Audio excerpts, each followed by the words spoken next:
বানাইতে পারি নাই মিস্টার ত্রিপলারের মতো আমার ইউটিউব চ্যানেলটা, হতে পারি নাই কাব্য ভয়ের মতো গেম পেলে দিয়ে আব্বা কেডা বলার মতো সাহসটা, না আমি সিজন 2 এর তালহা গেমিং এর মতো প্রতিটা ভিডিওতেই হাসানোর জন্য পাবো অ্যাওয়ার্ডটা, পারি না আমি স্নাইপার চালাইতে কুরুল গেমিং এর মতো, আমি এক নিরুপায় ইউটিউবার রিঙ্কু ভাইয়ের মতো,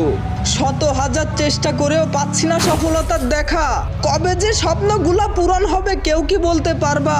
সবাই পেল সফলতা ফ্রি ফায়ারের ভিডিও বানিয়ে, এদিকে আমি হচ্ছি ক্লান্ত ফ্রি ফায়ারের ভিডিও বানাতে গিয়ে, শত শত কন্টেন্ট ছেড়ে যাচ্ছি আমি, সাবস্ক্রাইব কেউ করে না কেন আমার চ্যানেলটাকে, আস্তে আস্তে উঠে যাচ্ছে মনটা আমার, এই ভিডিওতে কি 1000 লাইক করে দিবে সকলে, হয়তো সাকসেস নয়তো শেষ, আজকের মতো বিদায় নিচ্ছি, আল্লাহ হাফেজ।